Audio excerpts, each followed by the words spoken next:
वो लड़की को नहीं जीने देते जो।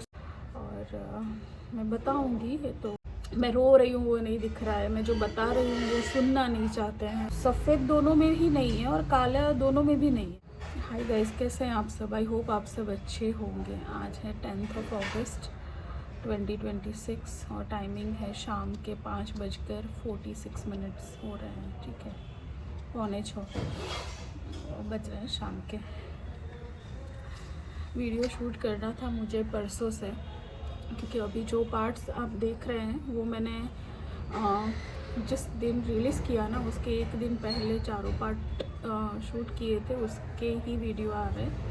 तो मैंने काफ़ी 4-5 दिन से कोई वीडियो शूट की ही नहीं थी। बहुत बातें करनी है मुझे, पर वो चीज़ें बताने के बाद एज़ यूजुअल जो होता है इतने सालों से एक चीज़ को मुझे रिपीट कर रहा है। जो वो बोलते हैं ना कि आपने मूवी देखी होगी यामी गौतम और ऋतिक रोशन की, आप कमेंट करके बताना कौन सी मूवी है ना।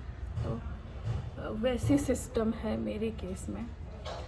समझो कि किसी का रेप हुआ तो उसको शब्दों से, आँखों से या फिर लताड़ के भगा के उसका एक और 1000 बार करवाए।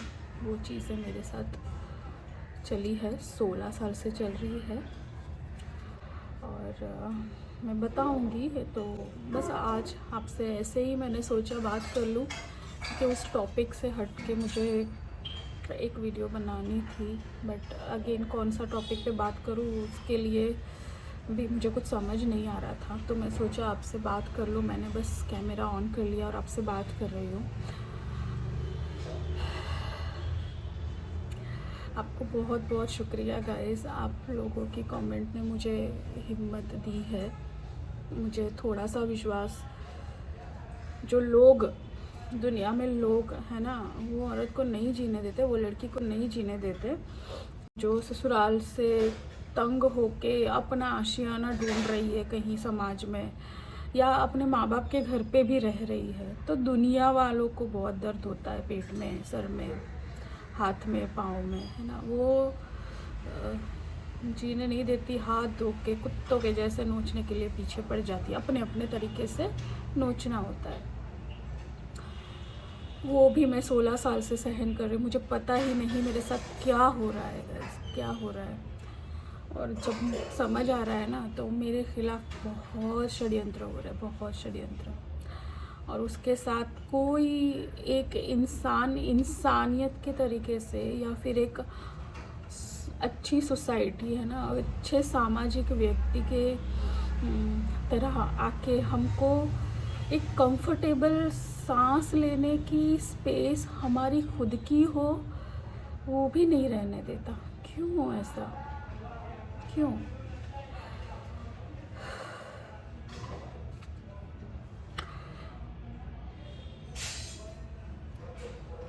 पता है लोगों को ओवर कॉन्फिडेंस आ जाता है अगर कोई 4 लोग उसके पीछे खड़े हो तो। अगर वो बुरा हो ना तो वो और बुरा करता है, गलत हो तो और गलत करता है। और ऐसे लोगों को सपोर्ट देने वाले ऐसे लोग मिल भी जाते हैं उसके जैसे। पर एक इंसान सही है, सही तरीके से हेल्प मांग रहा है, सपोर्ट मांग रहा है, तो उसको मिसगाइड किया जाता है, उसको नोचा जाता है, उसको खींचा जाता है, अपने अपने हिसाब से उसका एक्सप्लॉइटेशन करते हैं लोग। और फिर वो जो उसकी ज़िंदगी है ना, वो रास्ते से भटक जाता है। मैं एक लड़की की बात नहीं कर रही हूँ, ये वो जेन्युइन कुछ लोग होते हैं, और वो जेंट्स भी हो सकते हैं। मैंने ऐसे ज़्यादा नहीं पर देखे हैं जो बेचारे जेन्युइनली अपना पक्ष रखने के लिए सामने आते हैं जब कुछ होता है तो। पर ऐसे कितने % लोग हैं? ज़्यादातर लोगों को पता नहीं है हर जगह होता है कि नहीं, लेकिन यहाँ पे ना लोगों का ऐसा है, मतलब अगर आप अपने लिए भी बोल रहे हो ना तो लोग समझते हैं अरे गुड्डी गुड्डी का खेल है, रहने दो, जाने दो। क्या जाने दें? रास्ते पे अगर हम जा रहे हैं, कोई ऐसे जानबूझ के ऐसे धक्का लगाएगा, टच करके जाएगा जानबूझ के तो क्या जाने देना है, क्या जाने देना है, क्यों जाने देना है, कितनों को जाने देना है भाई, कितनों को जाने दें, क्यों जाने दें। मुफ्त का एंटरटेनमेंट का खिलौना समझ के रखा है सोसाइटी में। जब हम निकलते हैं, लड़कियां निकलती है तब ये पता है, ऐसे माहौल की वजह से मैंने सालों पहले मुस्कुराना बंद कर दिया था। मुझे नहीं पता आज का माहौल या हर जगह का अलग अलग अनुभव लोगों को होता है।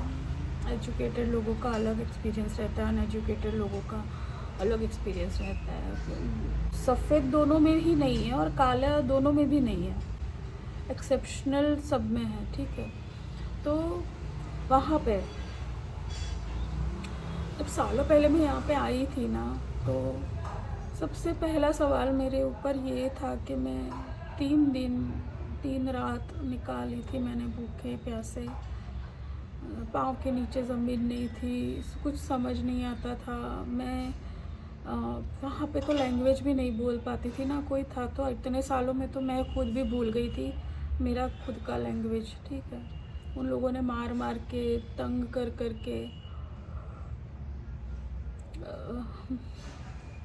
मैं भूल गई थी।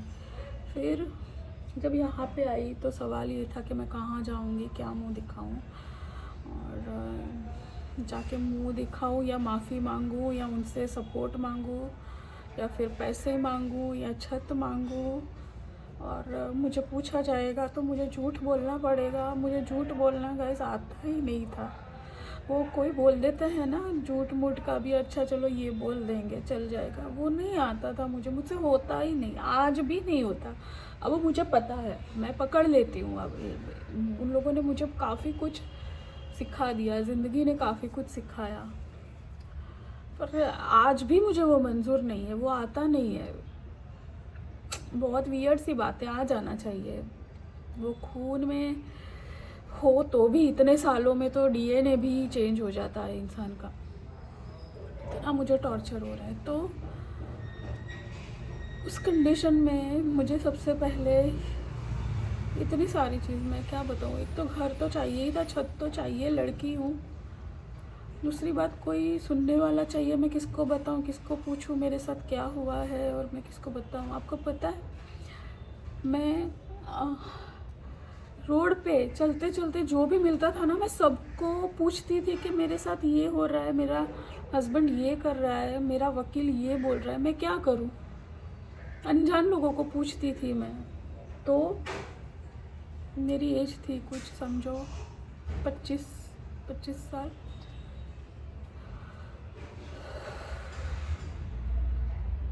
लेडीज़ मुझसे बात ही नहीं करती थी गाइस।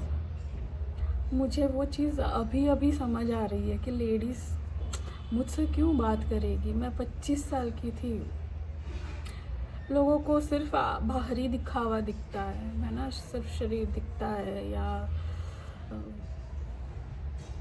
मैं रो रही हूँ वो नहीं दिख रहा है, मैं जो बता रही हूँ वो सुनना नहीं चाहते हैं, मैं जो मेरा कंसर्न है वो बता रही हूँ वो समझ नहीं आ रहा है उनको। उन लोगों को एंटरटेनमेंट लगता था, और वो सुनने वाले जो डिग्री घटिया लोग होते हैं ना, वो घंटों तक मुझे एक के बाद एक, और मैं सब कुछ बताती थी ये सोच के कि ये लोग मेरी मदद करेंगे, ये लोग मेरे साथ पुलिस स्टेशन में आएंगे अगर ज़रूरत हुई तो, ये इसलिए पूछ रहे हैं मुझे। यहाँ तक कि मैंने वो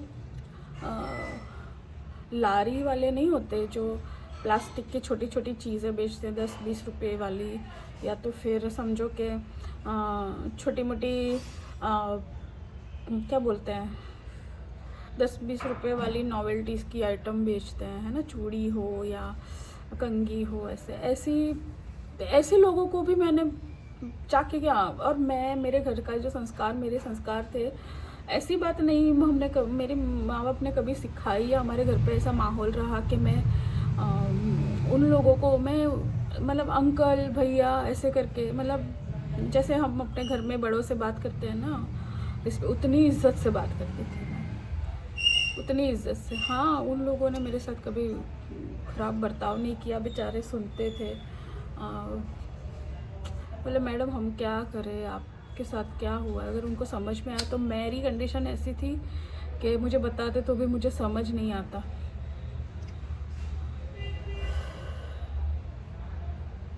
तो बोले आप पुलिस कंप्लेन करो, आप अच्छे वकील को मिलो। लोग ऐसा ऐसा करते थे। अच्छे वकीलों के चक्कर में भी लोगों ने इतना मजाक बनाया है, इतना टेंट्रम किया है। मेरी माँ को भी इतना लोगों ने परेशान किया है। और मैं पूरे दिन वकील को मिलने जाती तो वो बिठा के रखते, क्योंकि उनको बहुत मज़ा आता था बिठा के रखने में सामने। और उनका मज़ा जब ख़त्म ना हो ना तब तक आपको जाने नहीं देंगे, नहीं जाने देंगे। मेरे घर पे उस वक्त जहाँ पे मेरी माँ ने मुझे रखा था ना, रिस्क पे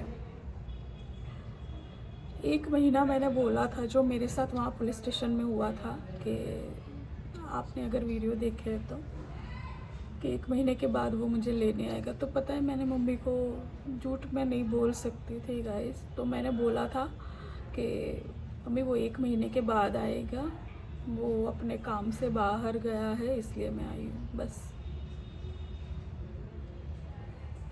और अंदर अंदर मैं घुटती थी, मुझे पता था, मैं वहाँ से निकली जो हुआ वैसे ही मुझे पता था।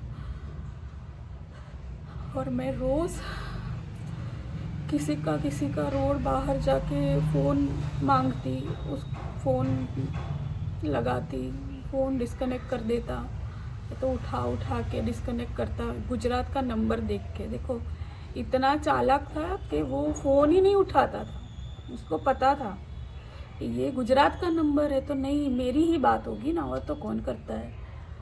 उनके कोई रिश्तेदारों से उन्होंने कभी रिलेशन रखे नहीं, सब सिर्फ शादी का ड्रामा करना था ना, सब एकदम से उठ गए, पैदा हो गए और दूसरे दिन ही सब फिर से जैसे गायब।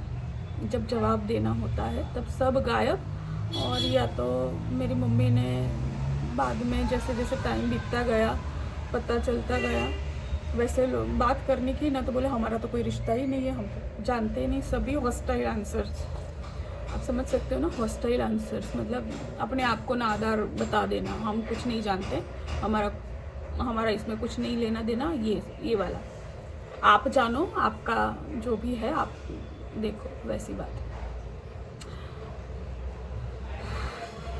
यही बात होती है ना गाइस। देखो मैंने बोला था कि इस बारे में नहीं बात करनी मुझे, सिर्फ आपके बारे में, मेरे बारे में बात करनी है। और आप लोग बहुत स्वीट हो।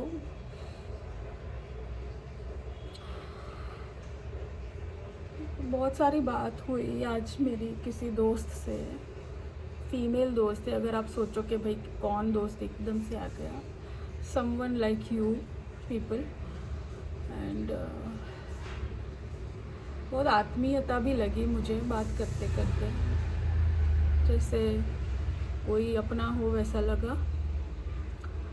काफ़ी मुझे सपोर्टिव बातें भी उन्होंने करी कि मैं खुद के लिए, खुद के इम्प्रूवमेंट के लिए क्या क्या कर सकती हूँ, तो अच्छा लगा।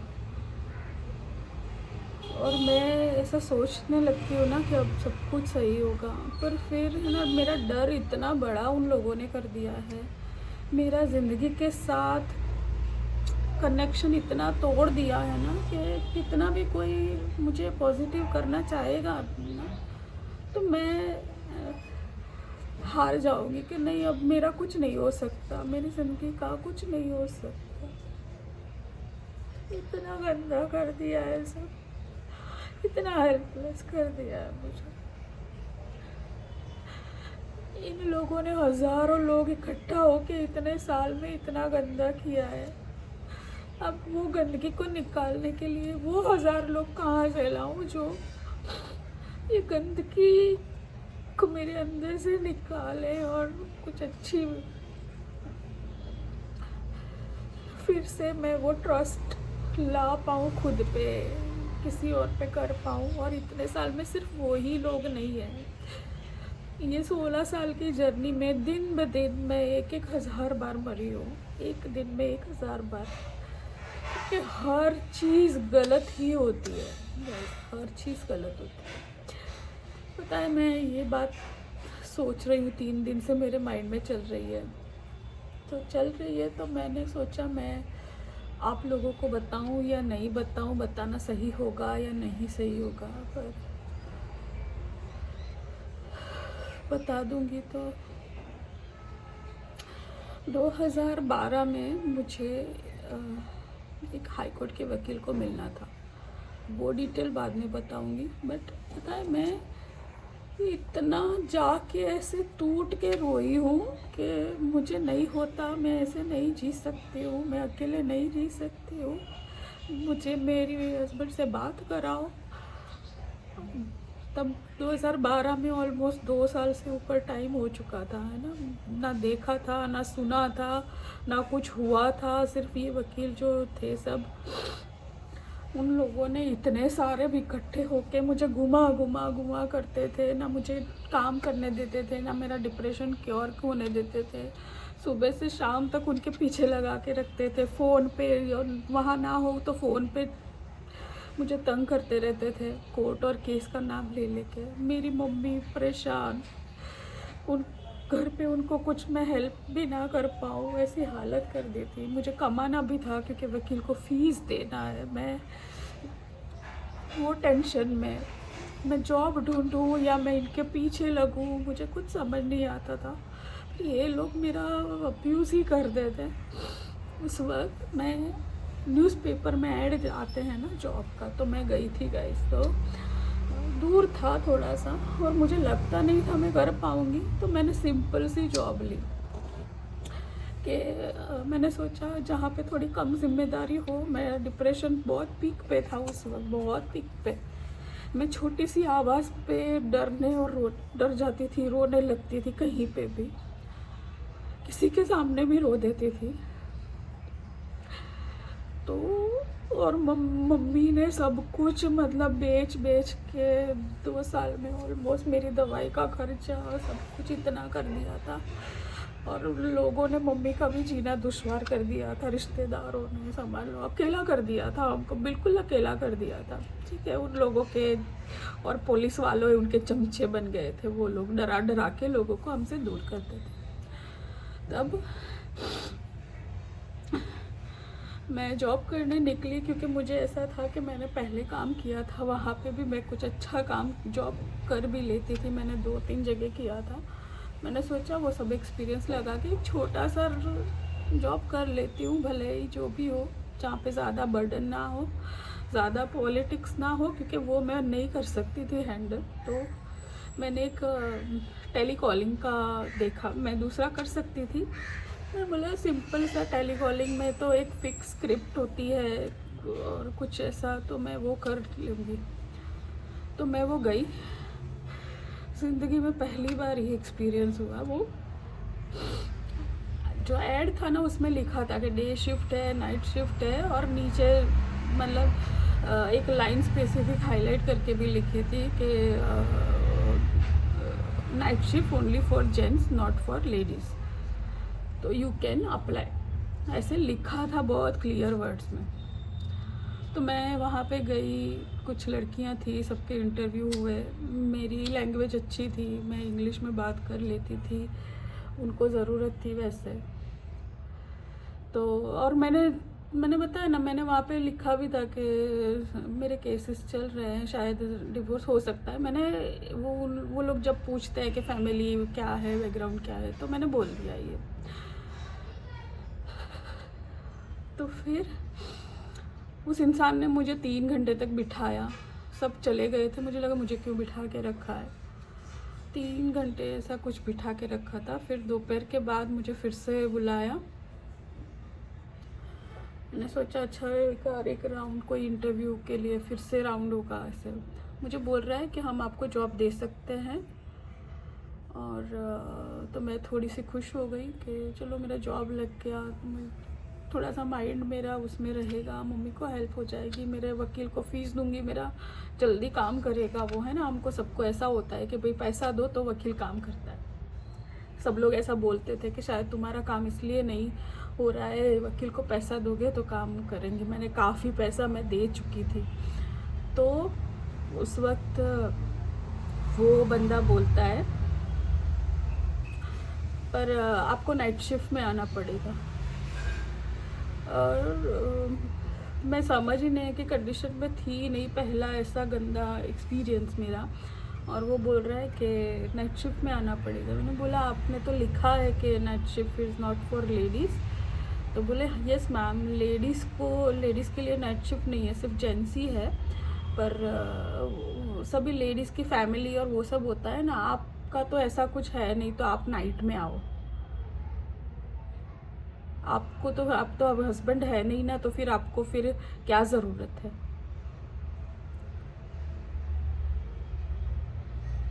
और मुझे इतना गंदा लगा उसने, मतलब मैं आपको जो बता रही हूँ ना गाइस, वो बहुत अच्छे तरीके से बता रही हूँ।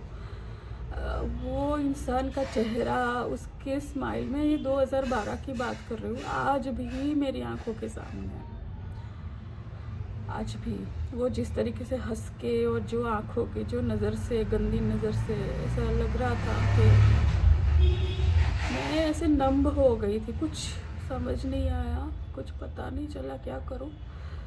फिर मैं नीचे आई, मैं नाइट शिफ्ट था, क्योंकि मेरी जो कंडीशन थी ना उस वक्त, मुझे घर से बाहर निकलना, गाइस मैं रोज़ मार खाती थी, क्योंकि मेरा कोर्ट केस चल रहा है। मैंने कोर्ट केस किया ही क्यों, मेरे रिश्तेदारों को, मेरे घर वालों को पसंद ही नहीं था ना, मैं खुद करना चाहती थी, है ना। मुझे ये वकीलों ने फंसा के रखा ताकि मेरे ससुराल वालों से पैसे हट सके, मुझे अपना प्यादा बना के रखा। मैं सीधा निकली हूँ और मुझे उस वक्त पता नहीं चलता था, क्योंकि वकील है ना, उनकी बोली तो बहुत साफ़ होती है, कौन पकड़ पाएगा। तो मेरा जो हाई कोर्ट का वकील है, मैं वहाँ पे गई सीधा उसी शाम को वहाँ से निकली। आप समझो कि 4 बजे। अब वकील मिलता है शाम को 7:30 8 बजे, तो 4 से 8:30 बजे तक मैं रोड पे भटक रही हूँ। फिर मैं वहाँ उसको जाके मिलती हूँ कि सर देखिए ये बातें हो रही है, मुझे बहुत तकलीफ़ हो रही है, आप प्लीज़ मेरे हस्बैंड से बात कराओ, मेरी बात सुनो। आपको पैसा चाहिए, आपको कितना चाहिए, मैं आपको दे दूँगी, आप भरोसा रखो, आप काम हो जाएगा, मैं बाद में भी कमाऊँगी और आपको दूँगी। लेकिन ये सब बात कर रहे हैं। तो मैंने क्लियर जो हुआ ना, सेम चीज़ मैंने बोली कि सर ऐसा बोल रहा है। वो वकील बिल्कुल भी मचक भी नहीं ले रहा है मेरी बात पे। और तब मुझे नहीं समझ आया, अब मुझे समझ आ रहा है। मैं बताऊंगी कभी, जब स्पेसिफिक बात करूंगी ना, तब एक एक चीज़ पे मैं गाइस में आपसे बात करूंगी। वो ऐसे बैठ के सिर्फ देख रहा है, जैसे मेरा तमाशा देख रहा हो।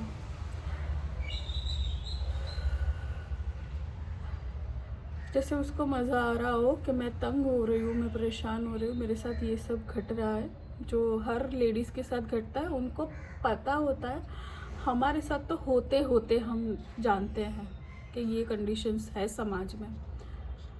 वो तो स्पेशलाइज्ड है, उन लोगों ने पढ़ा है, लिखा है, वो लाइसेंस्ड है, वो रिसर्च करते हैं, रियल चीज़ें पे समाज में काम करते हैं। पर ये अंडरस्टैंडिंग मेरी उस वक्त मेरे इतना था, मैं उसको भगवान की नज़र से देखती थी। ये सोचती थी कि जब हम जॉब करते हैं तो हमें कितनी तंग होती है ना, 2-4 लोगों से भी हमें प्रेशर होने लगता है, बॉस का प्रेशर होने लगता है। तो इन लोगों को तो इतना बड़े ओहदे पे काम करने में उतना रिस्पेक्ट से उसके सामने बिल्कुल बच्चे जैसी मासूमियत से सब बताती थी गाइस।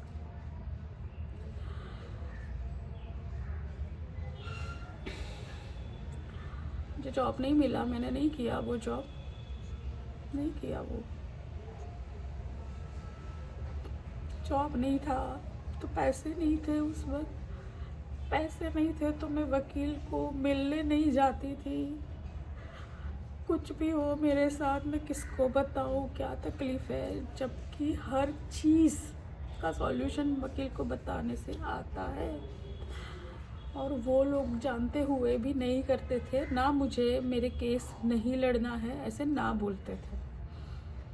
मुझे बीच बीच में हर 2-3 महीने में या तो 2-3 हफ्ते में या तो 2-3 दिन में के गैप में फ़ोन कर कर के कभी ये पूछेंगे, कभी वो बात करेंगे, कभी ये। और मैं हमेशा वो सोच में और डिप्रेशन में जाती रहूँ, तंग होती रहूँ कि इन्होंने ऐसा क्यों पूछा होगा, अब क्या होगा, अब क्या करेंगे, कब करेंगे, क्या होगा। इसमें मुझे उलझा के रखना, मेंटली हरास्ड करते रहना, इमोशनली। और थोड़े दिन होते तो और मेरी मम्मी किसी से पैसे ले लेते, मुझे देते, मैं वापस जाती कि सर ये लीजिए पैसे, बताइए क्या हुआ। मुझे कुछ नहीं बताते थे।